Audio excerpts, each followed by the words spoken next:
Mayang gabi sa matag-usa, among pahasubo sa tibuok pamilya Laganson, pamilya Hangad, pamilya Limitaris. Ang kinamagwangang miyembro sa among Hangad clan gikuha na sa Ginoo si Nanay Carly Hangad Laganson. Apan aduna may kasubo ang atong kasing-kasing, duna usay kalipay gumikan kay tinuod ang saad sa pulong sa Ginoo nga nagaingon, "For to me to live is Christ and to die is gain." And I take it as a privilege nga makapaambit sa mensahe sa pulong sa Ginoo ning takna sa kagabhion. For the meditation of God's word, please turn with me to 1 Samuel chapter 20 verse 1 hangtod sa verse 3. Unang Samuel kapitulo 20 bersikulo 1 hangtod sa bersikulo 3. Ang giingon dinhi, miikya si David gikan sa nahot nga anaa sa Rama. Miabot siya didto ug iyang giingon kang Jonathan, "Unsa bay akong nabuhat? Unsa ang akong sala ug unsa ang akong sala tubangan sa imong amahan aron iyang paningkamutang tapuson ang akong kinabuhi ug iyang giingon kaniya, layo ra kayo nga mahitabo kana, dili ka mamatay. Dili mubuhat ang akong amahan ug bisag unsang butang nga dako o gamay nga dili niya ipahibalo kanako. Ug nganong itago man sa akong amahan gikan kanako kining butanga, dili ingon ana." Apan mitubag pag-usab si David, "Nasayod ang imong amahan nga nakakaplag ako og grasya sa imong pananaw ug iyang gihunahuna, dili angayan nga ipahibalo kang Jonathan basin ug maguol siya pag-ayo. Apan sa pagkatinuod, samtang buhi ang Ginoo ug buhi ka, usa lamang katikang ang anaa sa taliwala nako ug sa kamatayon." May the Lord bless the proclamation of His word tonight. Ang background sa teksto nga atong gibasa, mga kaigsunan, nahitabo dito sa nasod sa Israel sa katapusang mga yugto sa paghari ni Haring Saulo.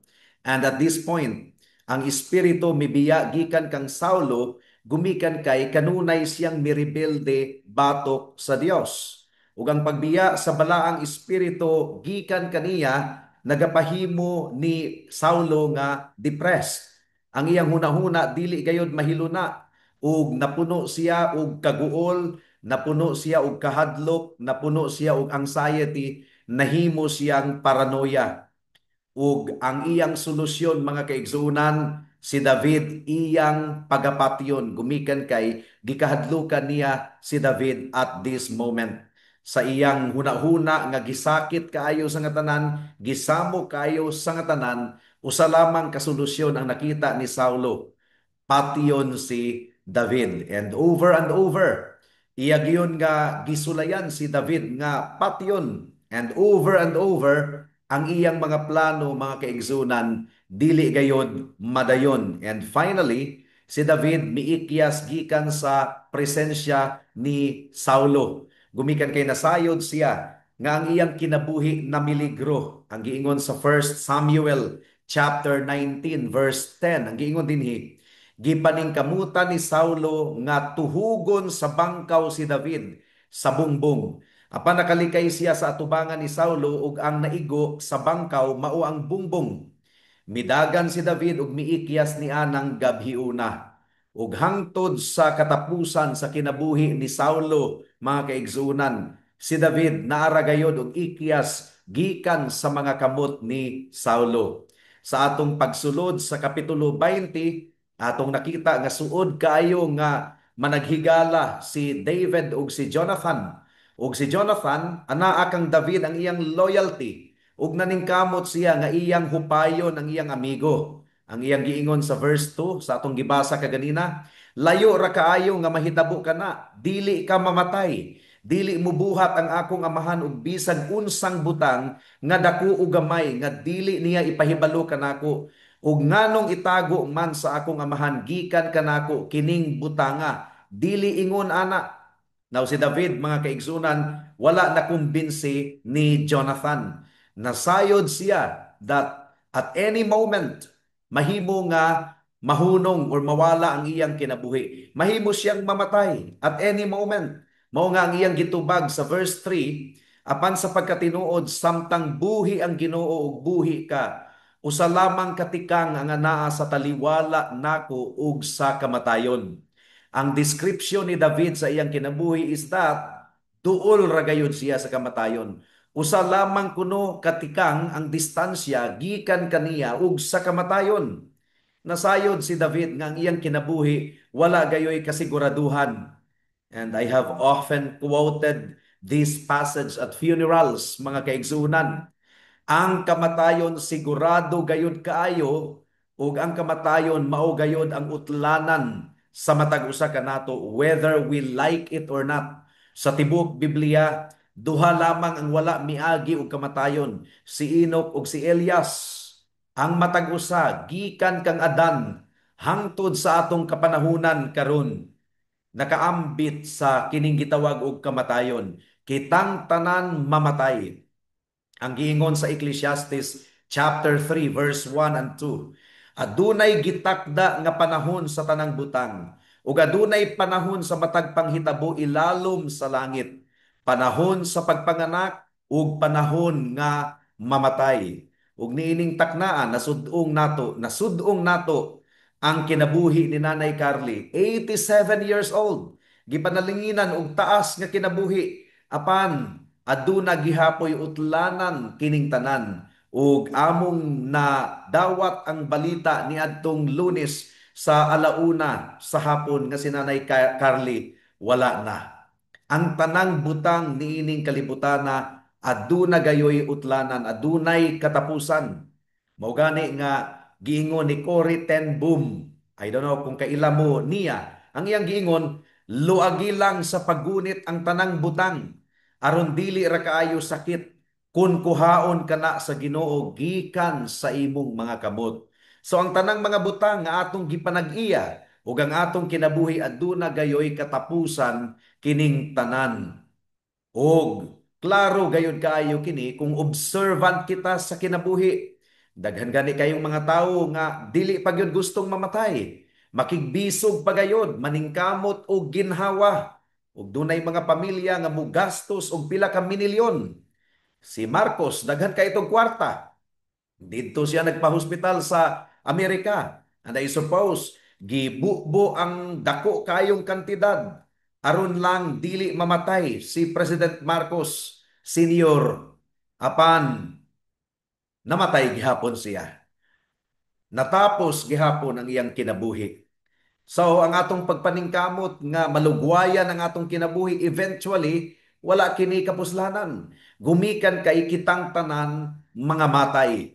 Niining takna sa kagabhion, atong pamalandungan mga kaigsuunan, ang gipamulong ni David to describe his own life ug ato kining i-apply sa atong kaugalingong kinabuhi. Once again, ang giingon ni David sa verse 3, apan sa pagkatinuod samtang buhi ang Ginoo ug buhi ka, usa lamang katikang ang anaa sa taliwala nako ug sa kamatayon. Adunay tulo ka bahin ang atong pamalandong niining taknaa. Una, death is an inevitable step.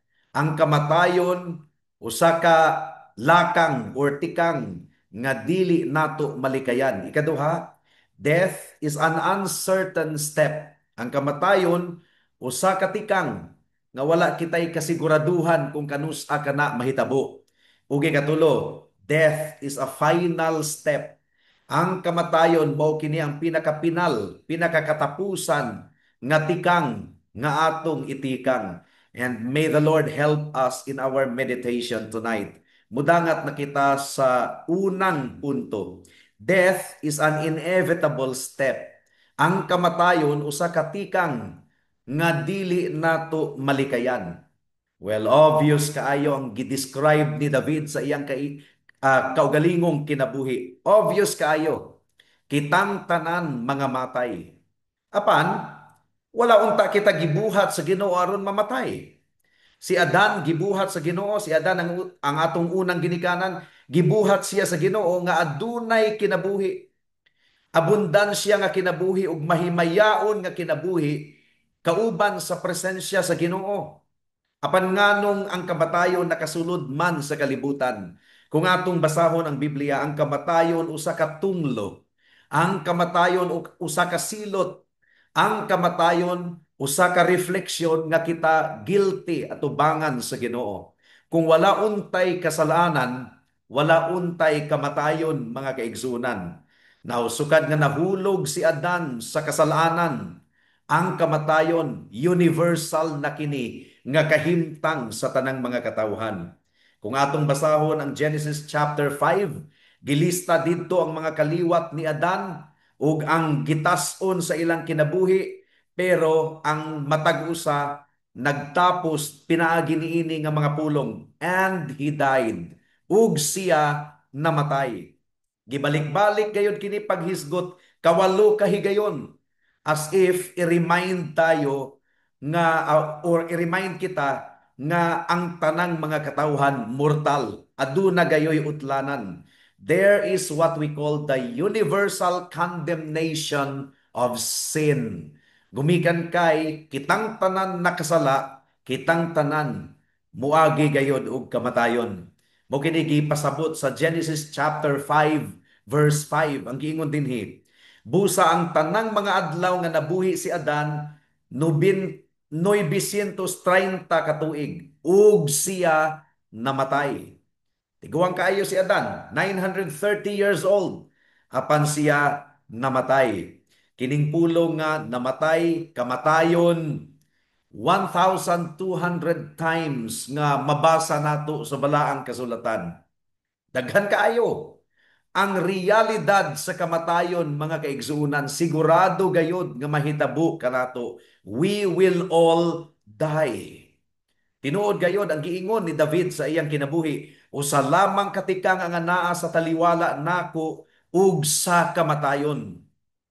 Wa ba mo masayod nga sa usa ka tuig or kada tuig 55.3 million people ang mga matay, ug sa kada adlaw karong adlaw adunay 151,600 ka mga tawo nga namatay niining adlaw.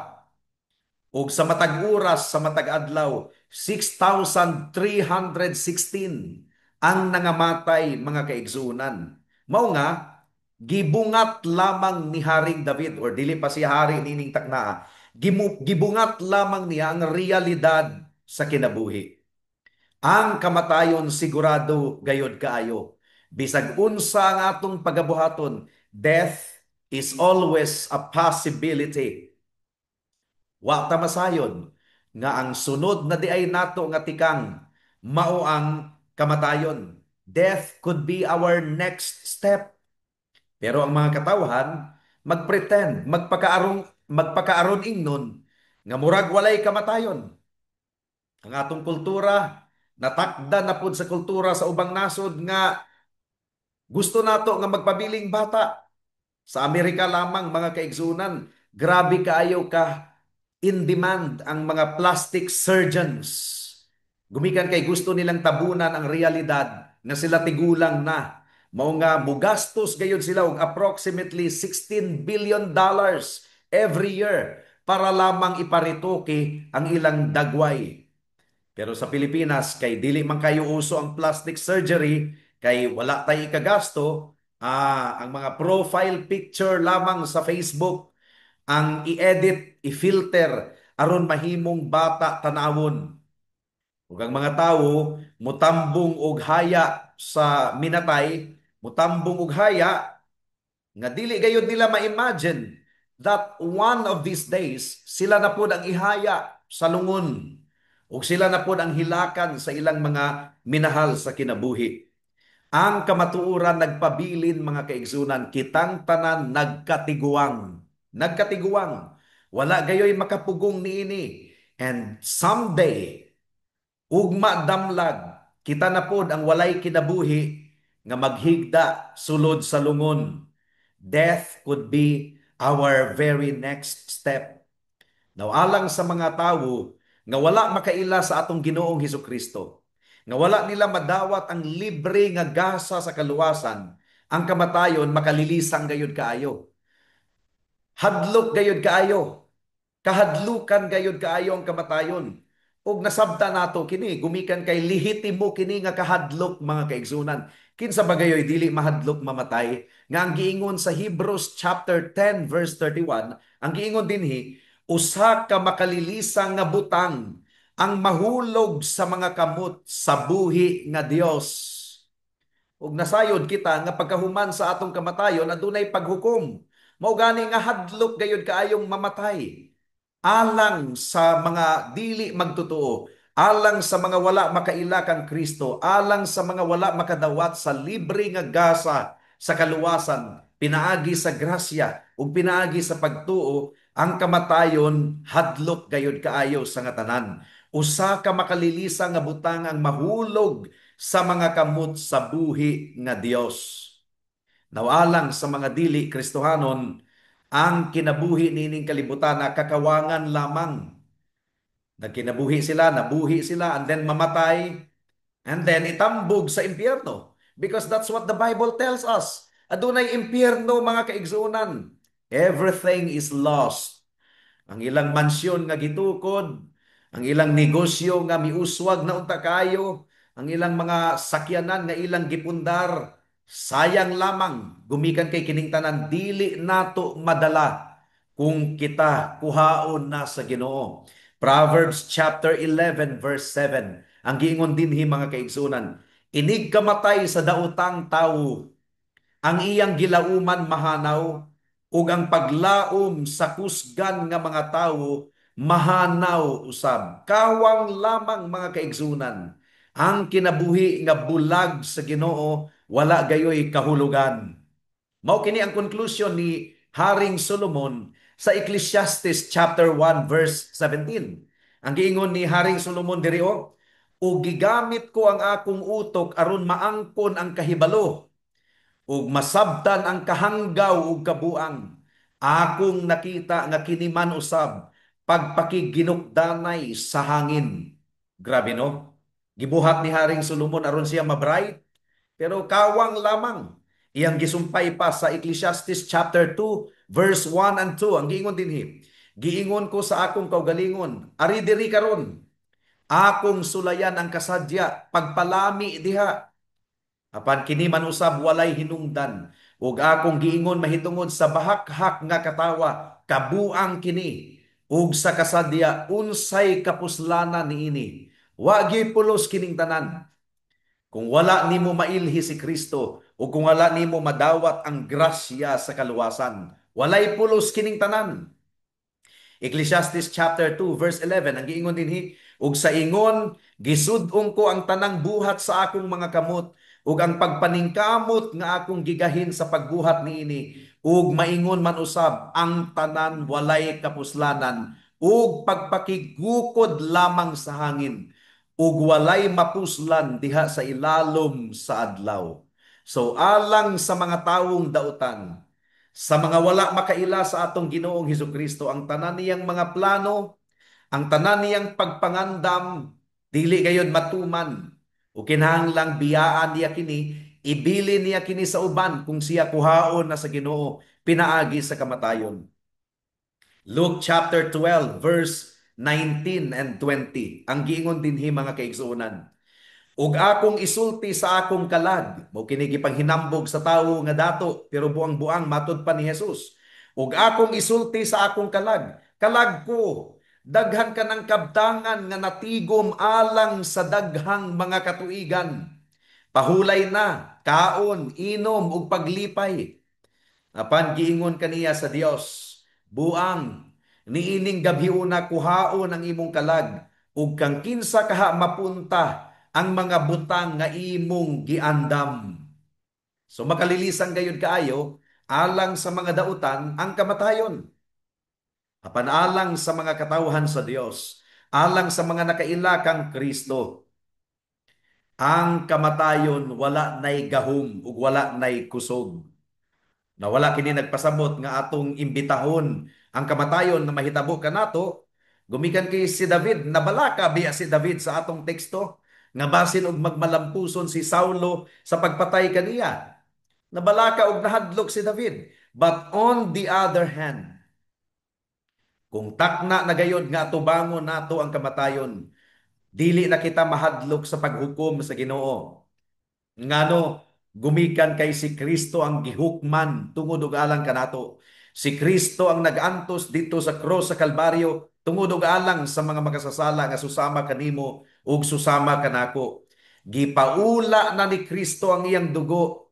Gumikan kay ang bayad sa kamatayon or ang bayad sa sala mao ang kamatayon. Ug kung walay pagpaaga sa dugo, walay kapasayloan sa kasalanan. Si Kristo ang mibuhat niini. Substitute si Kristo alang sa mga makasasala nga susama nimo ug susama kanako. Ug kung ikaw maghinulsol sa imong mga sala ug mudangop kang Kristo lamang ingon nga imong bugtong Dios ug manluluwas, ikaw maluwas ug dili na makalilisang alang kanimo ang kamatayon. That's the first point. Ikaduhang punto, ang kamatayon sigurado gayud nga tikang nga imong itikang. Sabi ninyo mga kaigsunan, daghan kayong mga tao nga magpretend nga ang kamatayon layo pa kayong mahitabo sa ilang kinabuhi. Murag dugay pa kaayo. Basin gani og tanang mga tao nga naminaw karon sa akong wali, naminaw sa akong tingog, kamong tanan I suppose, naglaom pa kamo nga muginhawa pa kamo ugma, buhi pa kamo ugma, pipila lamang gayod sa 151,600 people nga namatay karong adlaw, jutay ra gayod kaayo ang nag-expect nga kining adlaw na di ay ang ilang katapusang adlaw. Mo kini gireflect sa sumbingay ni Kristo sa Luke chapter 12 verse 20 once again. Apan giingon kaniya sa Dios, buang niining gabhiuna kuhaon ang imong kalag ug kang kinsa kaha mapadulong ang mga butang nga imong giandam. Mao day kini hinungdan mga kaigsuonan nga ang mga tawo galangan-langan ilang gibaliwala ang ebanghelyo sa atong Ginoong Hesukristo. Gumikan kay gatuo pa sila nga taas pa ang ilang panahon, taas pa ang ilang mga katuigan. Wa gyud nila ma-imagine ang sama sa nakita ni David nga usa lamang katikang ang gilayon gikan kanato og sa kamatayon. Now si Haring David nakasabot gayod nga duol kaayo sa tibuok niyang kinabuhi ang kamatayon. Mura kini og hayop nga bangis nga kanunay nagukod kanato. Basin og mitago kining hayop nga bangis gaukoy-ukoy di ay ug andam na nga motukob kanato. Mao kini ang kahulugan sa pulong ni David sa atong teksto sa 1 Samuel chapter 20 verse 3. Ang giingon dinhi, apan sa pagkatinuod samtang buhi ang Ginoo ug buhi ka, usa lamang katika nga naa sa taliwala nako ug sa kamatayon. Klaro kaayo kini, mga kaigsunan. Ang giingon sa Proverbs chapter 27 verse 1. Gumikan kay wa kita masayod kung unsa gayod ang mahitabo ugma, kung unsa ang mahitabo niyang tungang gabi, wa kita masayod. Ang giingon sa Proverbs 27 verse 1. Ayaw ipanghinambog ang ugma, tungod kay wala ka masayod kung unsa ang pagadadon sa usa ka adlaw. Ang kamatuoran mao kini mga kaigsunan. Murara kita og nagbitay sa gamay ug nipis kaayo nga tanod. Mao kini ang atong kinabuhi. Mura og gabitay sa nipis kaayo nga tanod. Tungod kay ang kamatayon mahimong mahitabo kanato at any moment. Bisan pa og advance na kaayo ang mga tambal karon, mga medisina, mga gadgets sa hospital, bisan pa og advance kaayo sa atong panahon karon. 100% gihapon ang tsansa sa kamatayon nga mahitabo sa matag usa kanato. Mao kadto ang ikaduhang punto. Ikatulo ug katapusang punto. Ang kamatayon mao kini ang pinakaulahing tikang nga atong itikang. Now, daghan kaayo og gihisgot ang Biblia mahitungod sa kamatayon. Una, ang kamatayon present kanunay. Kanunay kining nag-uban kanato. Ang peligro sa kamatayon kanunay gatapad kanato mga kaigsunan. O kinahanglan nga ato kining pamalandungan, kinahanglan nga ato gayong i-consider ang realidad mahitungod sa eternidad ug mahitungod sa umaabot nga paghukom. And there will be no turning back to make corrections. Human sa kamatayon, wow, dili ka na makabalik ni ining kalibutan na aron i-correct nimo or tuliro nimo ang imong kinabuhi. At tubangan sa paghukom sa Ginoo, wala na'y tsansa nga mobalik ka pa diri sa kalibutan aron imong tuliro ng imong kinabuhi.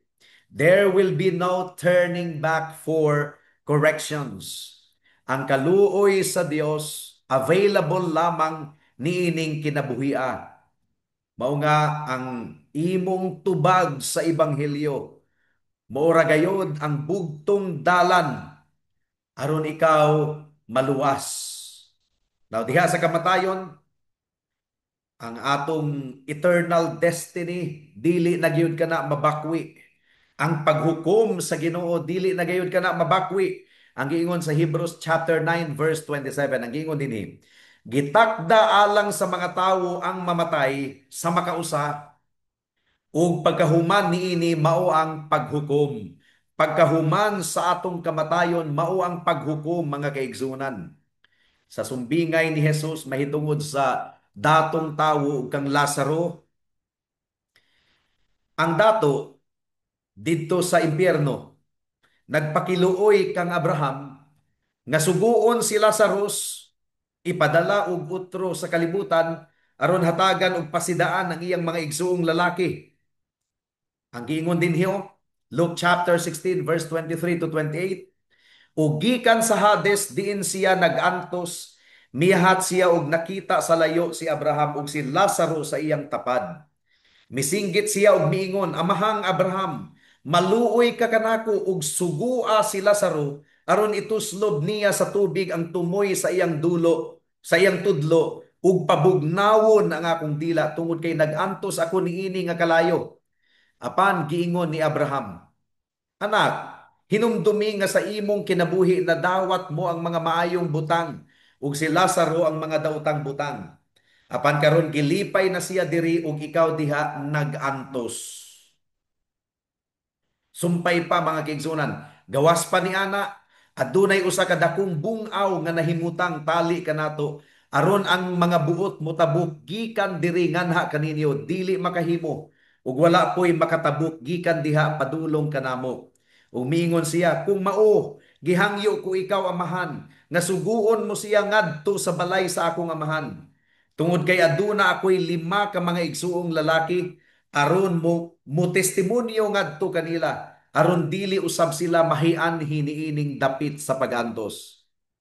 Now kung wala nimo mailhi si Kristo higala, kinahanglan nga imong i-consider ang imong kalag ug ang eternidad nga aduna gayoy pagdali-dali, ayaw paglangan-langan. Gumikan kay paspas ra bagyod kaayong mulihok ang kamatayon. It will strike people unexpectedly. Nahitabo kini nga wala gayud damha. Ang kamatayon, mga kaigsuunan, is almost always unpredictable. Unpredictable, dili nato matagna. It can come at the most unexpected time. Nga wala nato damha. Bisan pagani tingali karon. And as soon as mubiya ikaw ni ining kalibutana, kinahanglan nga atubangon mo ang paghukom sa Dios. Kinahanglan nga imong tubagon ang paghukom sa Dios kung ang iyang hustisya iya nang ipahamtang nganha kanimo. Now, kung nahimulag ikaw kang Kristo, nga bugtong Dios ug manluluwas, the Lord Jesus Christ, you will be eternally condemned. Mao nga ang tanyag sa ebanghelyo ato kining tubagon karon. Tubaga kini higala karon na. Kita gihukman kauban ni Adan, pero ang balaang hustisya natagbaw na pinaagi sa dugo sa atong Ginoong Hesukristo. Jesus removed the curse of sin sa unsang paagi by taking the curse upon himself. Mugani nga si Pablo, inspired by the Holy Spirit, iyang gilitok ang mga pulong sa 1 Corinthians chapter 15 verse 56 hangtod sa 57. Ang gingon dinhi, ang sala or ang lala sa kamatayon mao ang kasalanan, ug ang gahom sa kasalanan mao ang balaod. Apan salamat sa Dios nga naghatag kanato sa kadaugan pinaagi sa atong Ginoong Hesukristo. Kinahanglan gayud nga dawaton nimo ang kamatayon ni Kristo didto sa cross sa Kalbaryo, ingon nga katagbawan sa tanang silot sa imong sala. Si Jesus lamang ang nakabuhat niini. Siya lamang ang nagmadaugon batok sa sala. If you trust Christ alone, death will have no power over you. Nawa dunay mga pipila ka punto nga atong pamalandungan. Kung si Kristo gibayran na niya ang tibuok silot sa atong mga sala, nganong mamatay pa man kita? Kung gibayran na di ay ni Kristo, nganong mamatay pa man kita? Well, kung gibayran ni Kristo ang atong condemnation, why must we still face death? Ang tubag mga kaigsunan, ang kamatayon wala pa gayud mapuo totally gikan niining kinabuhia. We have been redeemed from eternal penalty of sin. Gilukat na kita ni Kristo, gitubos na kita ni Kristo gikan sa walay katapusang silot sa kamatayon. Ug iyang gitangtang ang gahom sa kamatayon. Yet dili pa entirely kay ngano man sa kamulong nga panahon nahulog gihapon kita sa kasalanan. Kasalanang sexual, kasalanan relational, kasalanan sa kulang sa paghigugma sa Dios ug sa iyang mga katawhan. Pero ang mga Christians atong gipas-an kining lawas nga adunay kamatayon sa tibuok natong kinabuhi. God is perfecting us His holiness by by degrees rather, but we will not be wholly freed from sin until we are glorified. Now, one of these days, sa pagbalik sa atong Ginoong Hesukristo, pagahimayaon gayod kita. Mahimo kitang totally nga gawas nun gikan sa sala. Pero, adisir pa ka na mahitabo, kinahanglan gayod nga makasinati kita og kamatayon. Ug humani ining tanan ng kamatayon, dili na nato kaaway, kundili ang kamatayon higala na nato. Now, alang sa mga magtutuo, for the believer, ang kamatayon pultahan lamang ngadto sa presensya sa Dios. Mukinigingon ni Pablo, for to me to live is Christ and to die is gain. Ang kamatayon is the departure from misery to majesty. From misery to majesty. Ug alang sa magtutuo mga kaigsunan, it should be welcomed as the pathway to the presence of Christ. Naunsa man ang atong attitude mahitungod sa kamatayon. Alang sa magtutuo, kinahanglan nga atong paminawon ang mga pulong ni David, mga pulong sa paglaom ug comfort. Ang giingon ni David, usa lamang katika nga naa sa taliwala nako ug sa kamatayon. Apan ang giingon ni Pablo sa Philippians chapter 1 verse 21, ang giingon ni Pablo, kay alang kanako ang mabuhi alang lamang kang Kristo ug ang mamatay mao ang kadaugan. Alang sa tinuod nga magtotoo, ang kamatayon is actually an act of blessing. Gipanalanginan lamang kita sa Dios. Death marks the end of our labors. Natapos na ang tanan natong pagpangabudlay. Ang kamatayon alang sa magtotoo, portal or haligi ngadto sa tumang kalipay, to eternal life, to the very presence of Christ.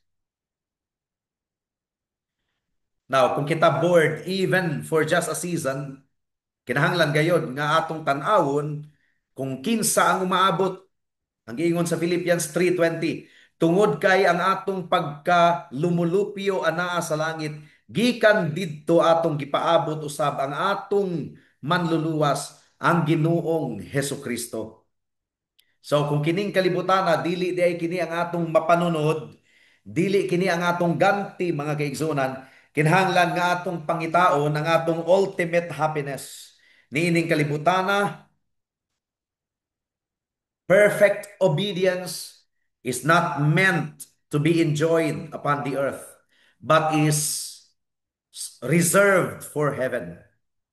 And if Christ is our great bridegroom, we must savor going to be with Him. Kung si Kristo ang atong pamanhunon, excited gayud kaayo kita nga makiguban kang Kristo human sa atong kamatayon. Kung ang atong kinabuhi niining kalibutana mubo ra gayud kaayo, kinahanglan gayud nga mag-andam kita mga kaigsuonan. Kung usa lamang katikang ang gilayon gikan kanato og sa kamatayon, kinahanglan gayud nga mahimo kitang makugihon sa atong pagsalig ug pagdangop kang Kristo sa matag adlaw. Kung ang atong kinabuhi wala gayoy kasiguraduhan, then so are the days of mankind. Hinaot nga mahimo kitang makugihon sa pagpangalagad sa Ginoo alang sa mga tinuod nga magtotoo ug alang sa mga wala pa kang Kristo. Unsaon man nga mahimo kitang andam sa kamatayon, kinahanglang madawat ninyo ang libre nga gasa sa kaluwasan nga gihatag sa Ginoo nga libre pinaagi sa pagtuo sa iyang anak nga si Hesukristo ang bugtong Dios ug manluluwas. Giula ni Kristo ang iyang dugo dito sa krus sa Kalbaryo gumikan kay ang bayad sa sala mao ang kamatayon. Ug ang pagkamatarong ni Kristo igasulob kanimo higala kung ikaw maghinulsol sa imong sala ug mo salig lamang kang Kristo, mutuo lamang kang Kristo, ingon nga imong bugtong Dios ug manluluwas. Buhata kini karon dayon kay basin ug ugma ulahin ang tanan. Magampo ta. Salamat po Dios sa mensahe nimo nining takna sa kagabhion. Among gipangayo nga makahinuklog ang matag usa sa kahamubo lamang gayud sa among kinabuhi. Usa lamang di katikang ang gilayon kanamo ug sa kamatayon. Ug ang pamaagi nga mahimo kaming andam mao nga madawat ang libre nga gasa sa kaluwasan, pinaagi sa grasya, pinaagi sa pagtuo lamang sa among Ginoong Hesukristo. Ug nagsalig kami kanimo Dios nga ang imong pulong dili mo balik kanimo sa kakawangan lamang. Salamat o Dios. In Jesus name we pray. Amen and amen. Maayong gabi ka natong tanan and once again condolences sa tanang pamilya or family members ug mga kahigalaan ni Nanay Carly Hangad Laganson. God bless us all.